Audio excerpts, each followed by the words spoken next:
get started. One is I'm uneducated, I make up my own words, and what I do is simple. So, straightforward and don't beat around no bushes. That way Billy Joe can understand what I'm talking about. So, that puts everything in perspective. But I am glad to see you here today. Glad to have you here today, and I'm glad to be able to participate in this event today in Hammond's life. I'm looking very forward to it. And when I do speak about being simple, today's message is very simple. But you do have to understand something. For those of you that don't know me, and for those of you that don't know, until I held Logan, that's probably the first newborn child or very, very young child I've ever held in my life. I can't count the number of babies I've held in my hand, on my hand. So, when I went to see Melissa and was in the hospital when they had Logan, that was actually, I probably held that 5 babies before, and I made it till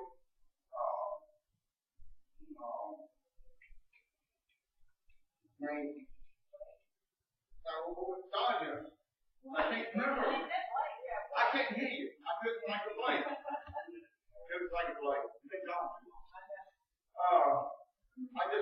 never been around children my whole entire life. I've always, when me and Becky first started dating, Allie just turned 3 years old. Wasn't even holding her. She was already independent, still is. But I've never been around that many children. Since coming to Loco Baptist Church, I've been introduced to very many children during Vacation Bible School, which was not this week, but the week before that. Well, the week before that was preparation of Vacation Bible School. And then we had week of Vacation Bible School. And then Allie gets home with the twins the week after Vacation Bible School. So when I tell you I'm learning things about babies, I'm getting honest. I've been learning things about babies. And I'm going to say this, and I'm going to explain it just a little bit. From what I've learned about babies this week, God must be so disappointed. So disappointed. You know what? If we grew like babies did, if we matured like babies did, the Lord would be something else. We really would. I learned this week that babies have certain stages in their life that things happen. There's baby, when I first started being around Logan or throwing and chasing, they just kind of lay there. Well, now they don't lay there anymore. Now it's more of, they're trying to figure out how to move, but they will move. So this week, I was just blessed to be able to see, and I didn't see Casey when he pulled up the first time, but I did see Casey when he crawled for the first time. And to have two of them falling, I can't imagine. So I didn't pray for you. But you know what? It's just amazing to watch a child grow and watch a child mature. And this week, and this morning, the message is going to be about growth. And Cameron, this is a challenge to you, buddy. Today's message is a challenge to you. Because whether you realize it or not, whether you understand it or not, there are people in this church that we know that are no more mature in the Lord than what you are right now. And it's by choice. It's by choice. Not calling names, not pointing fingers. We all know who we are. And I want to share with you this morning some things that I've learned about babies. And if you want to, please turn in the book of Hebrews 5, 11 through 6, 12. Now, we're not going to read all these verses out. We're not going to read all of them out. I'm going to flip over that with you. Hebrews 5.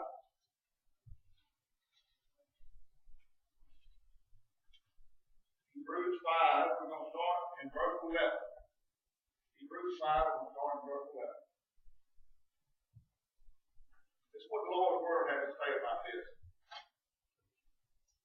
Hebrews 5:11 says this. It says, we have much to say about this, but it is hard to make it clear to you because you no longer try to understand. In fact, though, by this time you ought to be teachers. You need someone to teach you the elementary truth of God's Word all over again. You need milk, not solid food. Anyone who lives on milk, being still an infant, is not acquainted with the teaching about righteousness. But solid food is for the mature, who by constant use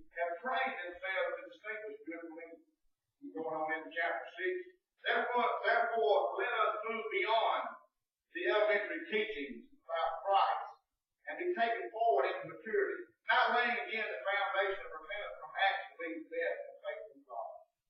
Instruction about cleansing rites, the laying on of hands, the resurrection of the dead, and eternal judgment. And God permitting, we will do so. Let's pray. Father, we come to you this morning. I thank you for this time. I thank you for the ones that are here visiting. I thank you for the time today, Lord. I thank you that you brought Allie and the twins home today and I can spend some time with them. I thank you that we have just got this house to come together in and fellowship in. But Father, I ask now for conviction. I ask now for burden from our hearts. That we will open ourselves up to more of what your word is trying to tell us. And that we will become mature in your word, mature in your teaching, mature in your learnings and trainings in our life, Father, because there are many Christians in this world, not just inside this church, but many Christians that still struggle with good and evil. And Father, the reason they struggle with it is because they don't try. They don't put forth the effort to learn what your word says. So Father, I just ask now that you will be with me as this message is presented. And I pray that you will be with this congregation. And Father, there may be one here today that's never heard anything about your Son. I pray that today may be the day that they hear about the saving grace of Jesus Christ, our Lord and Savior. And we ask these things in and through his precious name. Amen. I have learned that in a lot of ways we are like babies. One thing is babies are on schedule. You know what? With two of them in the house, you do not have to have a alarm clock. Because Allie can tell you, as I got ready to go to bed last night, I said, Allie, you won't get to 7 o'clock to get up to go to church anymore. She said, there'll be no need. You know what? There's been no need all week long. What time, Allie? 5 o'clock? 5:30. Clockwork. Stay up. Don't care what's going on. Don't care who's in the house, who ain't in the house. 5:30, they're up. And you're not going to sleep if they're up. So, babies are on a schedule. They do things at precise times, much in the same way we are. And I want to just share some things with you about this. First of all, they wait, and they don't need a clock, and they eat. And even though they don't have a way of talking to you, they have a way of getting in talk to you that they want something to eat. And you feed them. If you don't feed them, you don't have peace. You don't have rest. You don't have tranquility. You don't have anything. You don't feed them. They're on schedule. I want to ask you something. If we are a lot like babies, and we have schedules in our life, what time during the day do you schedule God in? What time of each day do you schedule Jesus Christ, the Lord and Savior, into your time? If the babies have a precise time that they do something during the day, and we're a lot like children in the way that we're routine and we have things going on, when do we schedule in God? When is He allowing? When is He allowing in to be in our lives? I want to also share something else with you. Babies cry. And when I first started out a while ago talking about how disappointed we must be to God sometimes, a lot of times God only hears our cries.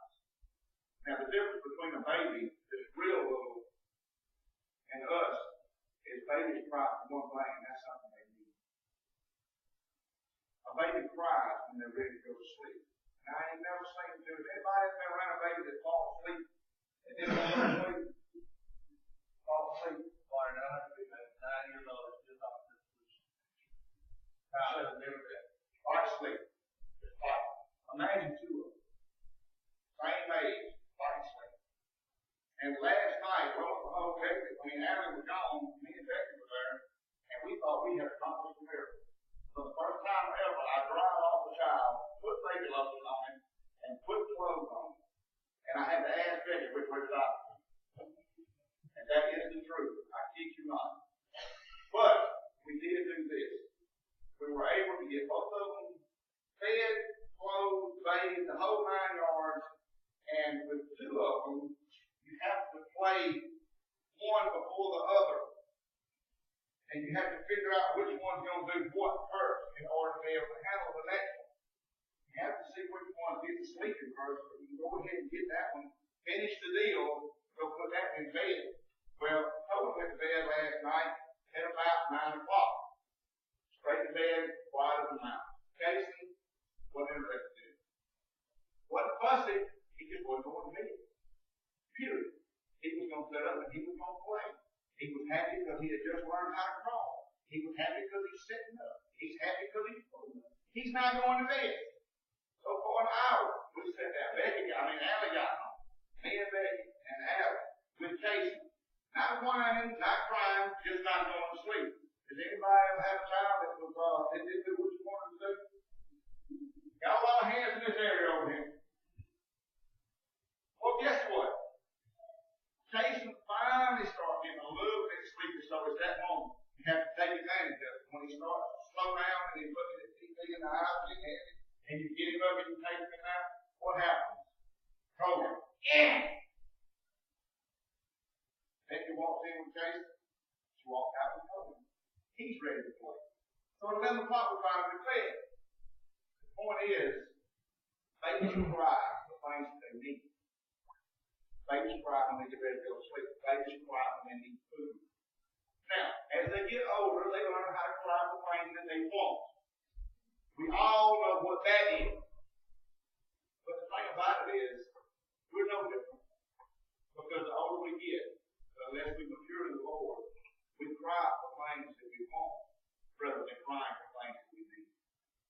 And our cry may not come with tears, but I guarantee you it comes with the way that God gets so tired of hearing us. Complain and whine about what we don't have, when if He would only just show us what He's given us, we would keep our mouth shut forever.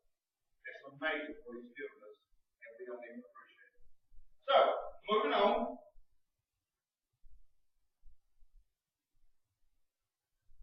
When I say we're not like babies, I started watching and I started seeing the maturity of the baby. And it's amazing a child that little, you can see things change over a week to 2 week period. You can actually see them mature at this time. And today's verse, and verses talks about children and being on milk and not being mature in the Lord. Well, I'm going to tell you something. There's a lot of us that's not like babies when it comes to being mature. Y'all know, and for those of you that don't, that I am still a very young Christian. I'm only about 8 years old. And right now, I know that there's some people in this church that know way more about the Bible than I probably ever do. Okay? No doubt about it. There are people in here that know so much more about the Bible than I do. You think he said it was a good way, but he's preaching what's up there. Trust me. There are people in this church that know way more about God's Word than I do. But you know what? There are also people in this church that's been Christians for way longer than I have that know way less about God's Word. Way less.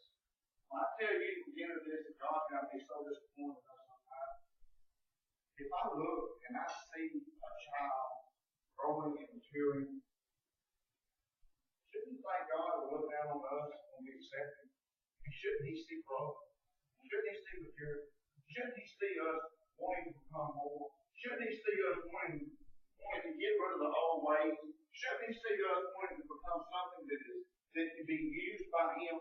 Shouldn't He see us, instead of crawling our whole entire life and just showing up to church every once in a while, or just showing up to church and sitting in a pew, shouldn't He see us start to walk? Shouldn't He start to see us pull up every once in a while? Shouldn't He start to see us actually start crawling and moving towards something? Shouldn't He see something in our life that we should put in front of us, and that's a goal to be something in Christ Jesus? But let me tell you something. You quit that, for whatever reason, Allie bought a bunch of toys for the boy. Alright? And she brought them over. One of the toys is, when they got them little things, they get in and walk around in the little walkers. One of them got a suction cup, stick right in the middle of it, got a little wheel on it. Well, they didn't care nothing about the walker when they saw the wheel. Now the wheel is off the walker, and that's the favorite toy. So last night, Becky and I were there when Allie was gone, and Casey would get up and he would kind of do this thing on the hands and knees, kind of a wobble type deal, and he would do this, and then he'd find out his leg was up, and he'd put it back down, and then he'd do this, and then and for some reason he stuck way out behind him like that. I ain't figured that out yet, but he done it. But he didn't have a gun. He didn't have something to go for. He didn't have something to strive for. So they can have to look at that wheel that they love so much. And we put it about forward and him to the pulpit in front of us. Just one other way to see it. We said, Casey, look, Casey. And I put that wheel there, I took it and I spun it. And he took that thing, he looked at it, this is dead serious. And he got up on them hands and knees. He took that leg, he stuck it out. And he, oh, lo and behold, that leg come forward and went back. But that's only half of the deal. The other half, you got to move that hand. But you know what? He comes from here to there. He crawls right to it. And me and Becky were so excited about it. She called down and Alice said, I didn't wait to crawl until I was back. But the point of the matter is, unless we set a goal for ourselves in the Lord, we're not going to ever do any more than just lay there and look at it or look at nothing. I ask you something, what did you set me step later? What goal did you set me step in the Lord? Is it something that you feel like the Lord leading you to do? If you say, no, I don't feel like He's leading me to do anything, then you ain't talking to Him. If you ain't noticed that God wants something to happen in your life lately, it means that He's not pulled away from you, you pull away from Him. Because God is there. He's there. He's not going to move out of it. But I'll tell you this. If you will just be willing for your Savior to pick that knee up and try to move forward one time, you'll see that the goal that God has got set for you is so worth learning how to crawl for. And then once you learn how to crawl for one, and then it's time to pull up and try to walk for one. And then when you get through trying to walk for one, you'll be wanting to run. And then the next thing you know, God may have you somewhere in a church, in a little church, in a big church somewhere, maybe you're doing something for them. You may be not learning enough in the Bible where you're comfortable enough to sit there and tell somebody and tell them about Jesus. You may be somewhere in the grocery store. If you learn enough about Jesus in church, you can actually sit there and explain to somebody in that grocery store who Jesus is. But you know what? If you come to church and you sit, you never grow. That's all you ever done. God's not going to use it because He can't use it because you're not willing to go forward toward going. Let me explain something to you about church. Let me explain something to you about what you're doing in sight of the Lord Almighty right now. If you think coming to church pleases God, you're completely wrong. Okay? I'm going to say that again, because a lot of you probably don't believe what I just said. If you think simply coming to church pleases God, you're wrong. How many people do we know that you've seen come to a church and sit there their whole lives and be the same exact person 20 years down the road as they were the first day they come in? That kind of this is for you, bud. This is for you. Everybody's here, and I mean it for everybody. But my challenge is to you. My challenge is to you. You know why? Because in here right now, you should be that baby, that infant, with that wheel spinning right in front of you. You should be able to focus on that. Say, okay, I've accepted Him. I don't know what I'm doing about it. I don't know what I'm going to do about it. But if I've accepted it, I know there's something I'm supposed to be doing. So there's my wheel. Now I got to go for it. And you know what? God will let you know what that wheel is.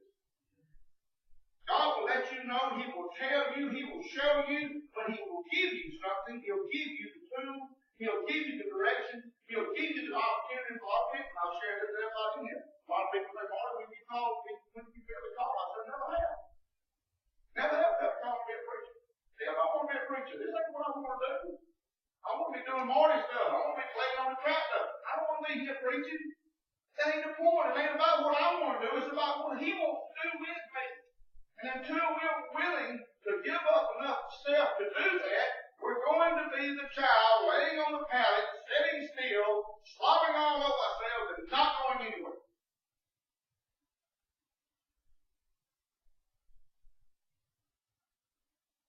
And it's our choice to do like that. Our choice. You choose not to move forward, God. God gives you the opportunity. God gives you. He equips you to be able to move forward.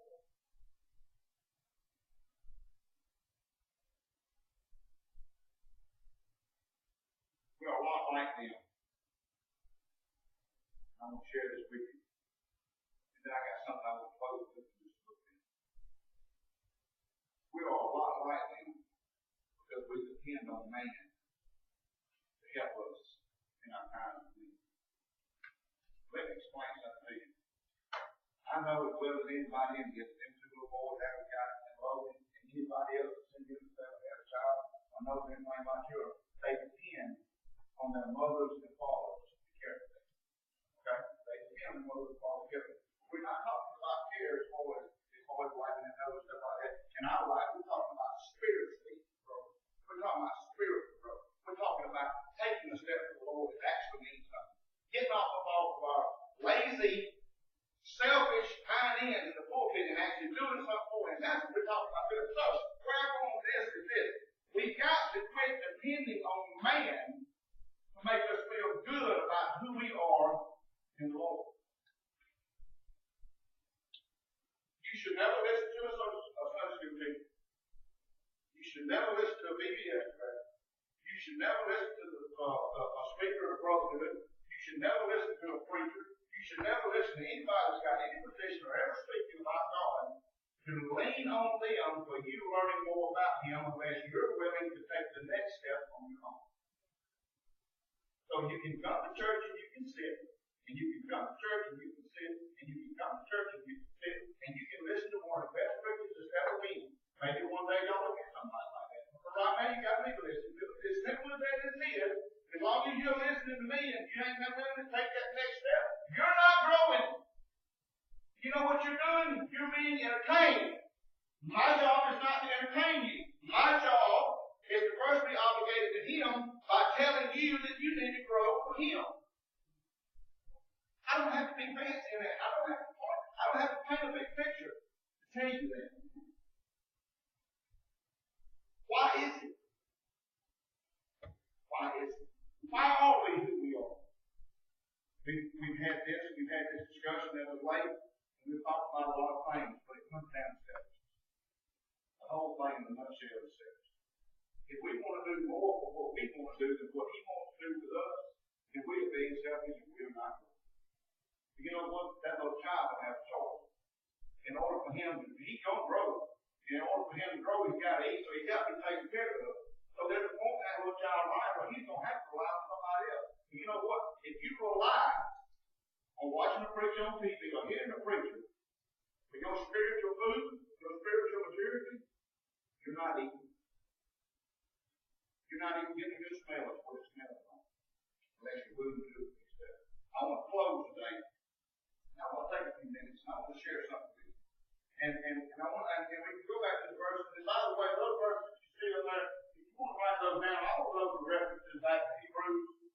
So if I can challenge you now, if you want to grow a little bit, if you want to learn a little bit more about the Lord, to read these verses.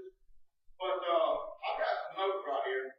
And this is another thing too. Normally I got like a nice thing that's all printed out. Well, guess where the computer's at? Right next to the pages. And you don't do computers and thinking with children. It don't work. So I have to go somewhere else. I want to talk to you for a few minutes about something. How many of us have ever been around a child or a person with special needs? I know that there's a lot of that. Child or person with special needs. Well, I want to share something with you. This is something I want to really share with you this morning about how to get the point across to the people that are sitting here in this congregation about the seriousness of what's going on. Special needs kids, special needs people, special needs or people that in the most severe cases they can't take care of themselves. Okay? So here we are. What if you're a parent, or if you're a grandparent, or if you're an aunt or uncle, and there's a special needs person in your life. And believe it or not, there's a lot. Okay, there's a lot of special needs people. And you know what? They're precious. They're precious. They're really all precious. And the thing about it is, this is what I want to share with you. You got to put this whole thing in perspective. A special needs child is born as an infant. That once you find out there's a special need, this child is special. Right there in a person's life, if they realize that the severity is so intense that child is going to have to be nurtured and taken care of and wiped and cleaned and fed their whole entire life. One of the things that happens to us is we back away from expecting things from somebody like that, and we learn how to just live with the gift God gives. Would you agree that they're gifts?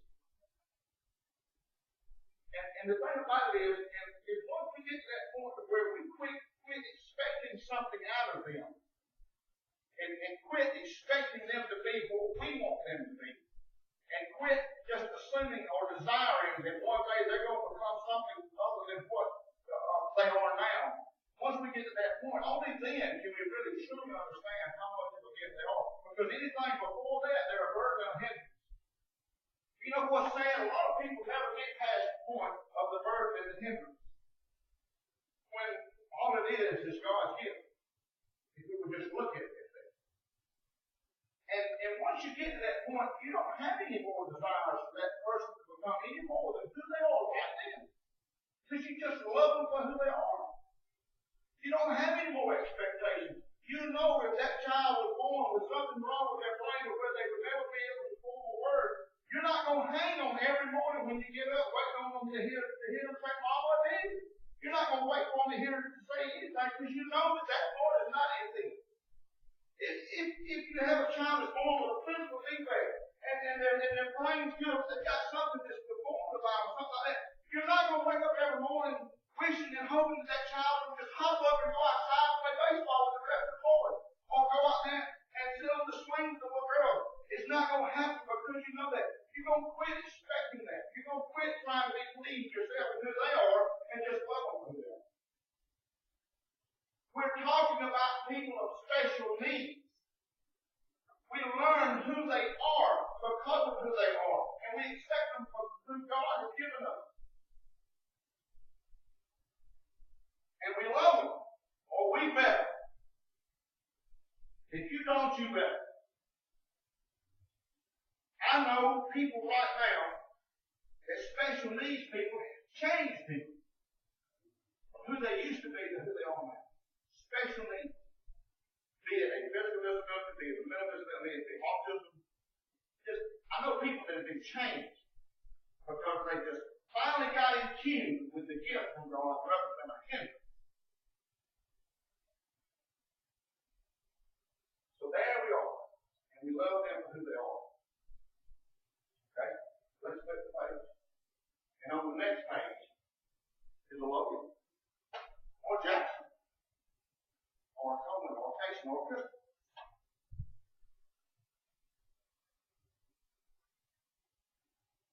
Perfect health. Got a good head on the shoulder. Got all the ability in the world to do whatever we want to do. And we love them to death. You know why? Because when they're first born to us, we look at them and say, golly, God has so blessed me with a wonderful child.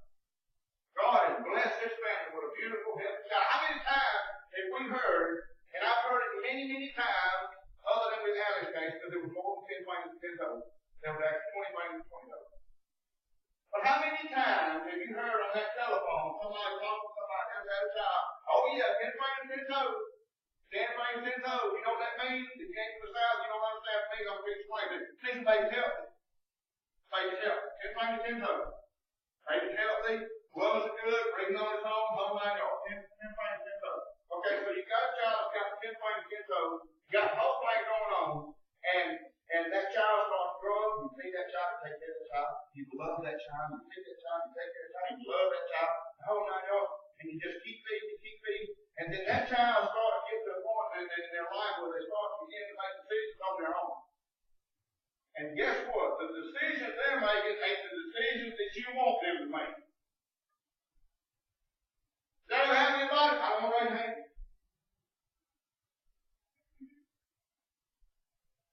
They begin to make decisions on their own. And you know what they do? They begin to not use what you know God has given you.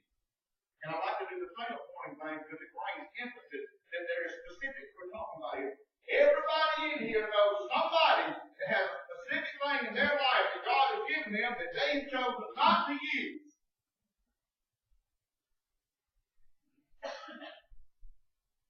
You love those children. They are your blood. They are your flesh. They are your loins. You love them. But as they get to a point in their life where they begin to make decisions on their own, even though you love them, your attitude toward them changes. Still love them, but your attitude toward them changes. Remember, the special needs child, once you understand who that child is, your attitude toward them never changes. You know not to expect any more. So your attitude never changes. If it does anything, it's better. Because you learn how to grow that much more. But one that's born, that's capable of doing anything, and they get to where they're going to do things on their own, you still love them, but your attitude towards them changes. Because they're not doing what God has given them the ability to do. Now, I guarantee you, everybody in here that sits here is thought of some child. Some child. There's been children in this church I've seen. There's been children in Warren and Lakeland and Gibson and all kinds of places I've seen that have been just absolutely just have all kinds of ability to do things. And they throw it away. They throw it away on all kinds of stuff. Sometimes kids throw things away for somebody, a boyfriend or girlfriend. Sometimes they throw their life away because of a boyfriend or girlfriend. Sometimes they throw their life away because of drugs. Sometimes they throw away life because of alcohol. Sometimes they throw their life away because of pornography. Sometimes they throw their life away because you know what? They just don't care. And they don't want to do nothing. They're not interested in doing nothing. Does anybody here know a child that's got potential to do great things and they won't get off their started hind end long enough to do it? It happens. It happens. But we're talking about children here, right? From kids. Well, guess what? You come to know Jesus Christ, your Lord and Savior, you become a child of the Most High God. The Most High. You become His child. Now, ain't nobody in this church I know of that's special in it. Sometimes we might act like it. Faces red. I got to land right along with you. Sometimes we might act like it. Sometimes we might want to be treated like a special needs. Like nobody in this church. So, God shouldn't look at us and say, well, you are who you are, and that's all I'm ever going to get out of you, so you know what, I'm just going to love you for who you are. God don't have to look at people in this church and say that. You know why? There's nobody in here special needs. So God does what? He looks at us and says, okay, I have brought you into this world, I have given you a Savior. You have accepted Him. Now, coming back to you, buddy.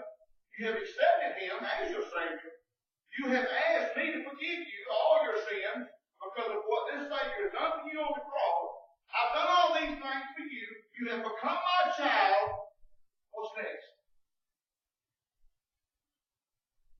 What do we do? We learn that we saved. I ain't got to worry about it no more. I can make my own decisions. I can do my own thing. I can go to church if I want to, if I don't want to. You know what? I'm still saved. I can read my Bible. I know how to read my Bible. I'm still saved. I can come and have Bible study going. I don't have to come and have Bible study going. I'm still saved. I can cuss like I want to, but I'm still saved. Put yourself in God's shoes, because you've already done it at one point in time today when you thought about a child and it wasn't one time because it did not do what God had given the ability to do. Now think about the way God looks at us. Think about who we are in His eyes. If we are the same child 5 years down the road as it was when He saved us, if we're the same child 10 years down the road as we was when He saved us, if we're the same child 20 years down the road as we were when He saved us, this ain't easy for me. I don't like saying stuff like that. But at the end of the day, it ain't up to me, and it ain't what I like. It's following what He wants me to do. And I can assure you this, if other people in this church, and some of them don't get me wrong, I'm not talking to everybody here. I'm talking to some. But if you are not growing, constantly, consistently, in a way of wanting to learn the Lord, God is that same parent looking at that child that has given their life away because they don't have enough gumption in life to do something that God has given them to do. So next time you think about somebody's child, or could be your child, could be somebody else's child, and you think, give their life away, throw their life away. Ain't done nothing for themselves. Knew they'd end up there, I knew they'd end up this. Remember, careful. There's a God in heaven that sees each and every one of us. And He knows every hair on our head. He knows what we do and what we do not do. He knows why we come to church. He knows what we think of while we're in church. Most of the time, we'll come after. But He knows that. And if He knows you're only coming to church because you think that it's pleasing Him, He's not pleased. He can give a real blessing to come to church. If you just want to sit here and confuse somebody else. You know why? You can tear down His kingdom just as easy inside of the church as you can outside.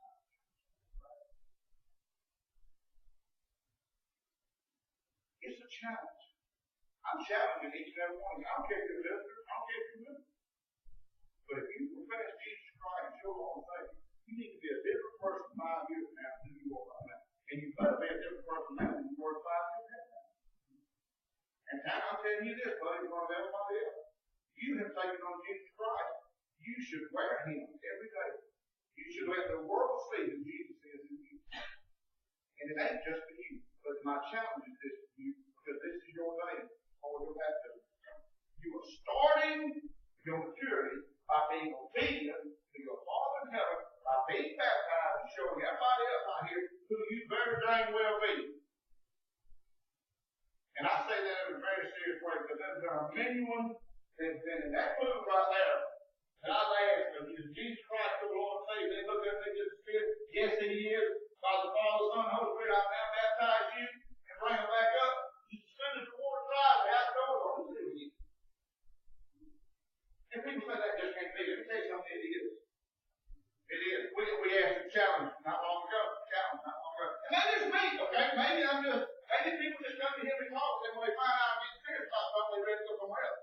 But we counted up the other day. I don't think there ended up being one person in the congregation that Sunday we were talking about that actually got saved since I've been here and got baptized since I've been here.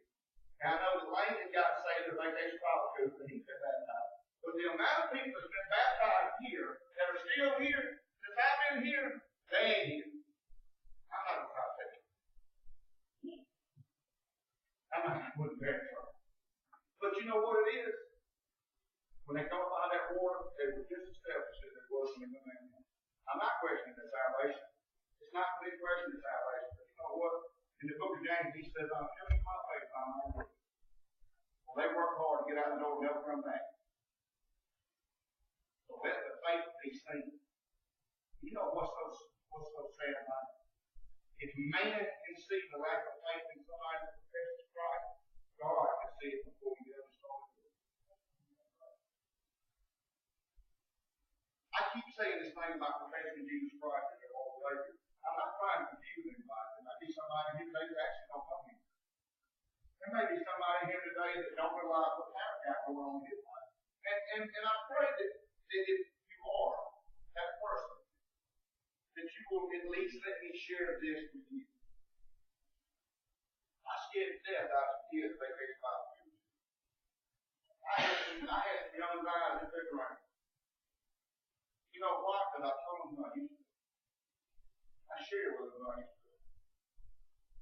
And I started telling a bunch of little 11, 12-year-old boys and girls about how I used to carry guns, carry knives, we're going to shoot somebody for a ridiculous cause, or ridiculous price of land. And then I got about this big around. And one of the little girls looked at me, she said, well, I hope you ain't still like that now. I said, no, I'm not. I said, I'm not. I said, I'm a preacher, man. I can't do that no more. And a lot of people will start with that. But I'm saved. I'm accepted Jesus Christ. You know that you don't even have your own thoughts. Because I have a testimony. A testimony is not what God has done for me, but it's a testimony of what God has done to me.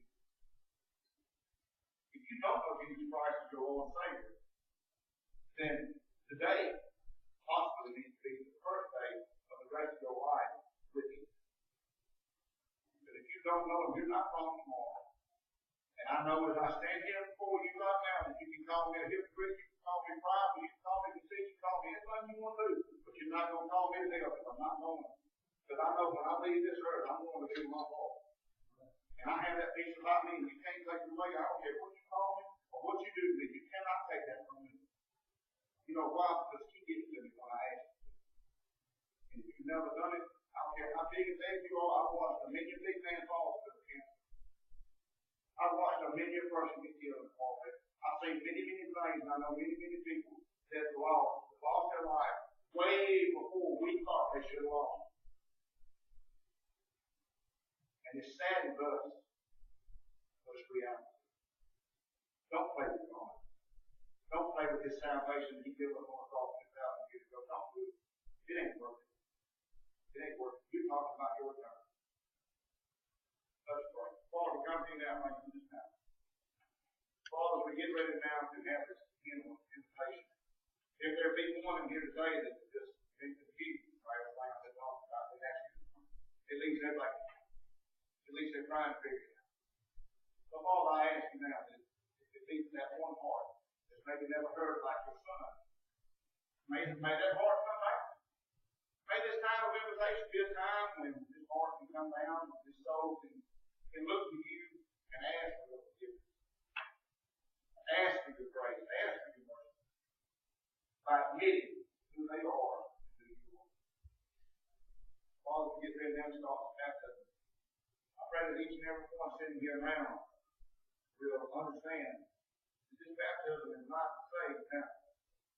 This baptism is the time to show this church that He's saved.